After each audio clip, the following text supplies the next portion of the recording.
라디오 문학관 세계 단편 소설 50선 라이너 마리아 릴케 원작의 보후시 왕 4부작 첫 번째 시간입니다.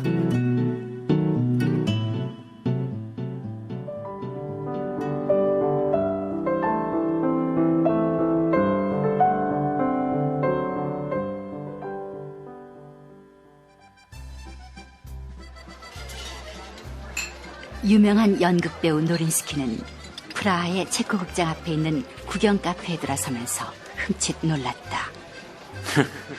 곱사등이 보후시로군. 기형적인 머리를 지닌 곱사등이의 눈은 막 카페에 들어서는 그를 염탐하듯이 주시하고 있었다. 그 시선의 심연에는 어떤 전대미문의 사건이 어렴풋이 비치는 것 같았다. 그 시선이 주는 낯설음이 그를 한순간 경악하게 만들었다. 내가 겁이 많아서가 아니야. 심오하고 명상적인 본성 탓이라고. 이건 위대한 예술가들의 특성이지. 그는 괜히 너스레를 떨며 단골 손님들에게 악수를 청하면서 이 곱사등이를 한동안 계속 무시했다. 어이, 오랜만이군. 잘들 있었나? 악수를 하면서 노린스키는 상대방이 눈치 못 채게 경멸하는 태도로 손을 빼내면서 모욕을 주었다. 이 불쌍한 친구야. 당신은 이 순간의 의미를 전혀 깨닫지 못할 걸세. 이 불쌍한 친구들 중에 한 사람은 카라스였다. 비평가인 그는 키가 크고 창백한 얼굴을 지녔다. 그 외에도 슬픈 인상을 주는 사물을 즐겨 그리는 아름다운 용무의 화가 슐레더, 소설가 파테크, 서정시인 마할, 대학생 레체크 등이 노린스키가 말한 불쌍한 친구에 속했다. 레체크는 비스듬히 앉아 코냑을 많이 섞은 뜨거운 차이를 마시면서 아무 말도 하지 않았다. 어이, 보후시왕. 마침내 노린스키는 곱사등이도 아른 채 했다. 그는 웃으며 야유를 보내듯이 대리석 탁자 위로 손을 뻗었다. 왜소한 체구의 남자는 벌떡 일어나 자신의 노랗고 제대로 성장하지 못한 손가락을 마주 내밀었다. 두 손은 마치 하늘 위의 새처럼 서로를 낚아채려고 애를 썼다. 보우슈는 이것이 상당히 우스꽝스럽다는 생각이 들었다. 그는 노린스키 얼굴에 짜증이 어리는 것을 알아차린 순간 웃음을 멈췄다.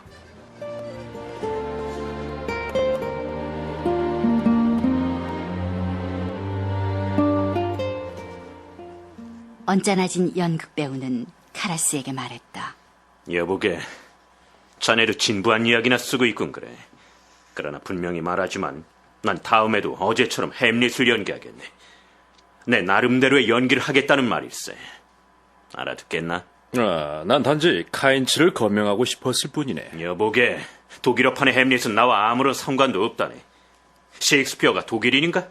독일인들이 우리와 무슨 관계가 있단 말인가? 난 영어판에서 직접 내 생각을 구하겠네. 자네의 연극은 어떤가 마할? 서정 시인은 잠시 말없이 독한 양주인 압생트 술잔을 바라보더니 비에 가득 찬 목소리로 대답했다.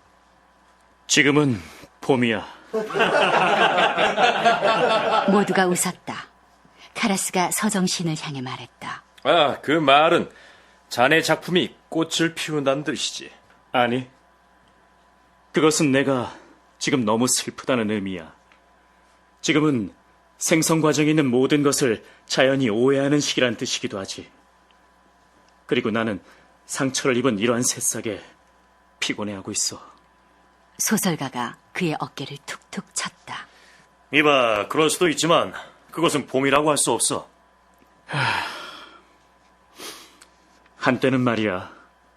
아마도 봄은 옛날 시에 쓰여있듯이 빛과 사랑의 삶이었을 거야.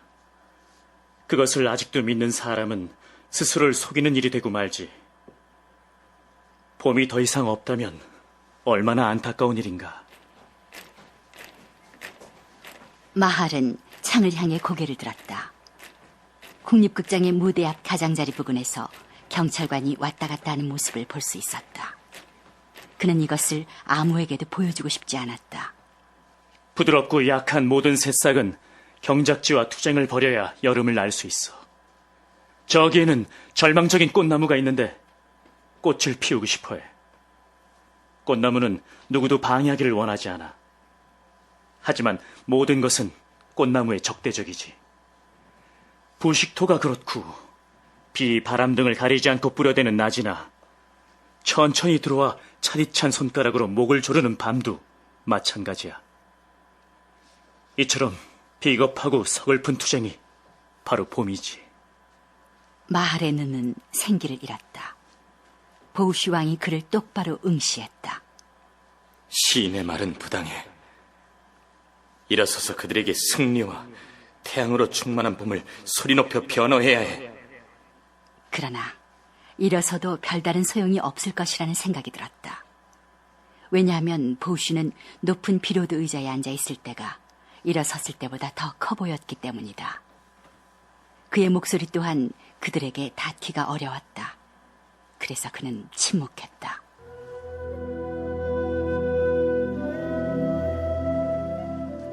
그는 입술을 꽉 깨물고 어릴 때 종종 그랬던 것처럼 조용히 마음속으로 산과 성을 쌓는 등 금빛 찬란한 수많은 생각의 날개를 펼치기 시작했다. 보우시는 봄을 위한 변명을 생각했다. 나는 봄이 어두운 사슴도랑이나 말바신카 교회 묘지에 어떻게 나타나는지 알고 있어. 오늘 나는 가슴 속에서 태양이 비치던 예전 어느 날에 부드러운 메아리를 들었어.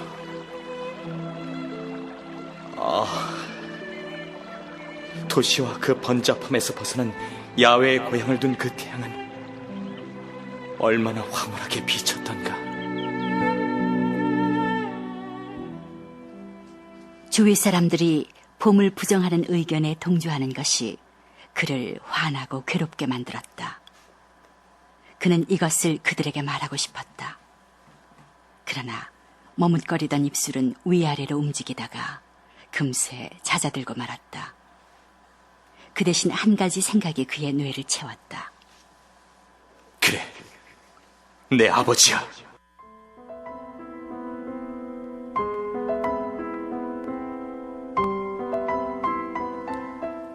그는 아버지를 그려보았다. 커다랗고 검푸른 모피 외투를 제복으로 입은 아버지는 오래된 영주의 성 안에서 회백치를 한 높다란 복도를 큰 걸음걸이로 왔다 갔다 했다. 모자 밑에 두 눈은 심각하면서도 무언가를 경계하는 듯한 인상을 주었다.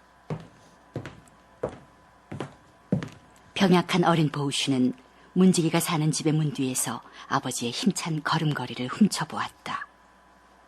아버지의 체격은 다른 사람들보다 훨씬 컸으며 여러 가지 면에서 늙은 영주보다도 뛰어났다.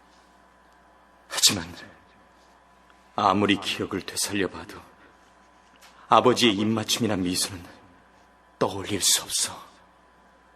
그러나 그에게 아버지의 체격과 목소리는 가련한 어린 시절의 가장 뚜렷한 인상으로 남아있었다. 그런 까닭에 그는 아버지를 생각할 때마다 이미 고인이 된 사람의 이 두 가지 특성을 부러워했다.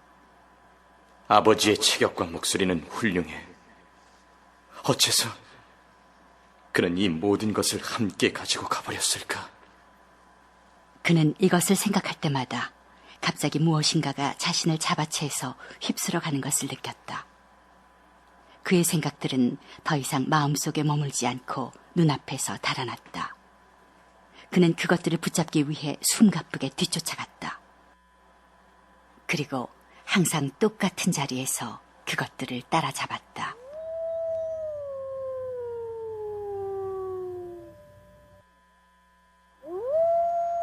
구름이 지나가는 밝은 가을밤이었다. 달빛 속에서 보우시는 대리석의 묘비를 읽을 수 있었다. 묘비에는 비테슬라브 보우시, 영주의 문지기라는 문구가 적혀 있었다.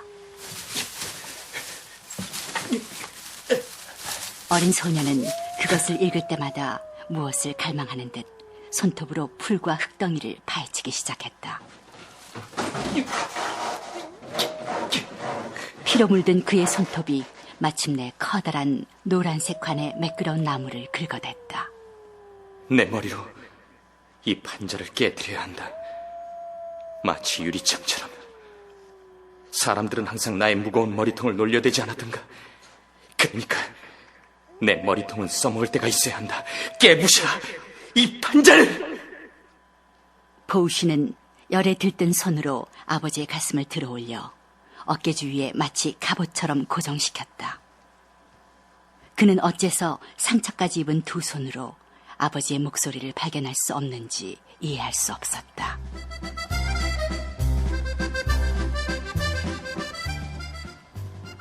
이른 봄 저녁에는 축축하고 서늘한 대기가 모든 색조 위에 조용히 내려앉아 더 밝은 색으로 바꾸어 놓거나 서로 비슷하게 만든다. 성 베이트의 탑만이 고풍스런 잿빛을 지닌 채 우뚝 서 있다. 그 탑은 정말 상징과 같은 존재입니다. 보우씨가 침묵을 지키고 있는 대학생 레체크를 향해 말했다. 탑은 어스름 속에서도 꿋꿋하게 이겨내고 항상 똑같죠. 색깔 말입니다. 안 그렇습니까? 레체크는 아무 말도 듣고 있지 않았다. 그는 막 불을 밝히고 있는 클라인자이트 다리의 탑 쪽을 바라보았다. 나는 내 고향 프라하를 속속들이 알아요. 속속들이. 왜냐하면 클라인자이트는 흐라드 신과 함께 도시의 심장부이기 때문이죠. 심장부에는 가장 은밀한 것들이 존재해요. 이처럼 오래된 집에는 은밀한 것이 많이 있답니다. 거기에는 이상한 물건들을 보관하고 있는 오래된 기도실이 있어요. 이 오래된 기도실에서 뻗어나온 통로는 도시 밑을 통과하여 아마도 비인까지 이어질 거예요. 레체크는 곱사등이를 옆에서 바라보았다. 사실 나는 그것을 한번 본 적이 있어요. 어디서요? 우리 집 지하실 끝에는 옆으로 2계단 정도 내려앉은 곳이 있어요. 그곳에는 한 사람이 빠져나갈 수 있을 정도로 큰 구멍이 나 있죠. 그래서요? 난 결코 안으로 기어 들어가지 않았을 거예요. 말도 안 되는 일이죠. 그러나 밑으로 내려갈 때 가져간 양초가 불이 붙은 채로 오래된 나무 토막 사이에 떨어졌어요. 얼마나 놀랐는지 몰라요. 건조한 나무 위에서 양초가 타고 있다고 상상해 보세요.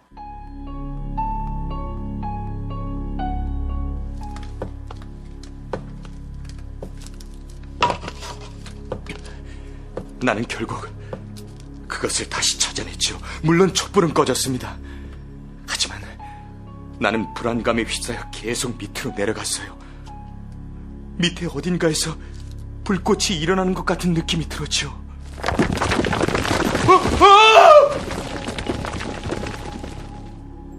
그때 나는 갑자기 나무 조각과 함께 아래로 굴러떨어져 그 구멍 앞에 앉아있게 되었어요.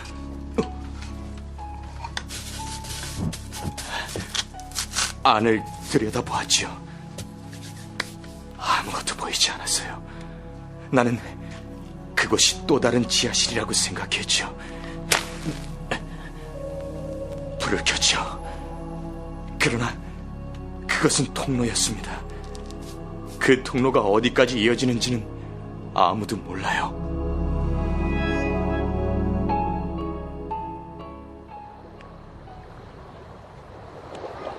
보후씨와 레체크는 천천히 물가 아래쪽을 지나 석조다리 방향으로 걸어가고 있었다. 당연히 그 구멍은 이미 막아버렸겠죠? 막아버렸냐고요? 아니, 누가 그런 것을 막아버린다는 말입니까? 당신도 내 어머니를 아시죠? 어머니에게 이 이야기를 했어요. 구멍이라고? 그게 우리와 무슨 상관이 있단 말이냐? 보씨, 나무를 다시 제자리에 갖다 놔라. 그래서 나는 나무 조각을 제자리에 갖다 놓았지요. 어머니가 옳았어요. 그 구멍이 우리와 무슨 상관이 있겠어요? 저쪽 카페로 갈까요? 나는 당신과 이야기를 나누고 싶어요. 저런 위대한 신사들이나 예술가들 말고. 대체 무슨 말씀이세요? 민족은 그들을 자랑스러워해야 돼요. 레체크가 멈추어 섰다. 그의 얼굴은 완전히 창백해졌다. 차라리 그 사람들이 민중을 자랑스러워하고 싶은 마음이 든다면 또 모르겠어요. 민중은 그들에 대해서 모르고 그들은 민중에 대해서 몰라요. 도대체 그들이 어떤 사람들인지 당신에게 묻고 싶군요. 그들은 체코 사람들인가요? 카라스는 독일어 신문에 우리들의 예술에 대한 글을 쓰고 있어요. 우리들의 예술, 그게 뭡니까? 젊고 건강하지만 아직 잠에서 깨어나지 못한 민중이 부를 수 있을 만한 노래일까요? 아니면 민중의 힘과 용기와 자유에 관한 소설일까요? 그것도 아니면 민중의 고향을 그린 그림입니까? 이것에 대해서 이 신사들은 전혀 모른답니다. 그들은 순진무구한 민중과 마찬가지로 현실감이 없어요. 대학생은 열정적이고 쉰 목소리로 말했다. 불쌍한 민족 같으냐고. 의상, 생각, 사상, 영감 등 모든 것을 파리에서 수입해요. 어제는 아이였다가 오늘은 비만증에 시달리는 젊은 노인이 되어버렸어요. 그리고 나서는 예술을 한다는 겁니다. 그들은 더 이상 여기 베멘을 고향으로 여기지 않습니다. 웃기지 않습니까? 그들은 종말을 나타내는 병든 예술을 위하여 봄을 악용함으로써 민중의 언어를 더럽힙니다. 지나가는 사람들이 이들을 주목하기 시작했다. 주변의 경찰관 역시 불신의 시선을 보냈다. 보쉬에게는 대학생이 건너편 교회의 오래된 탑처럼 밤에 자랑스럽게 우뚝 솟아있는 것처럼 보였다.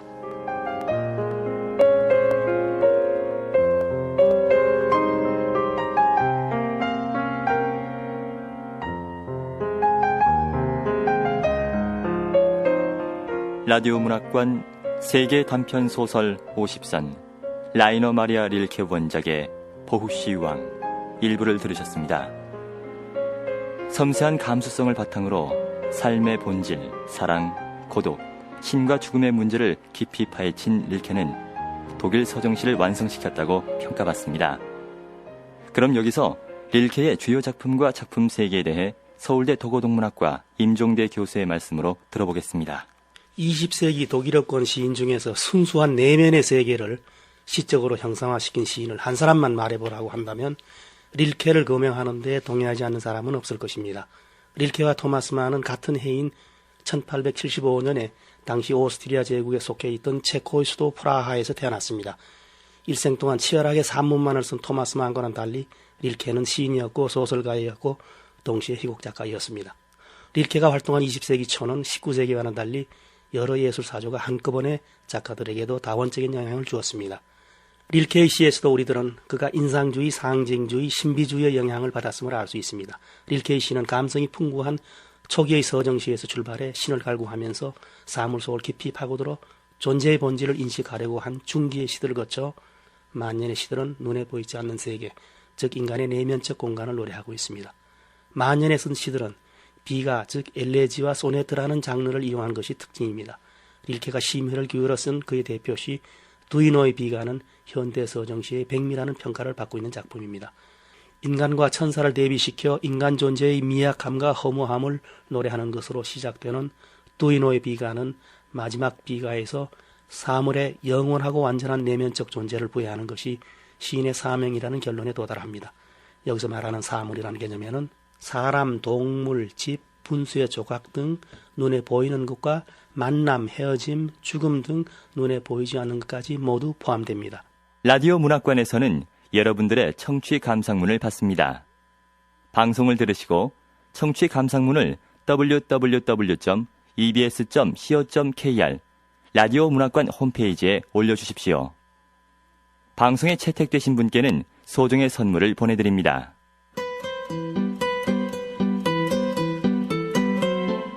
권윤의 연출, 김재인 극본, 라이너 마리아 릴케 원작의 보후시 왕 일부를 마칩니다.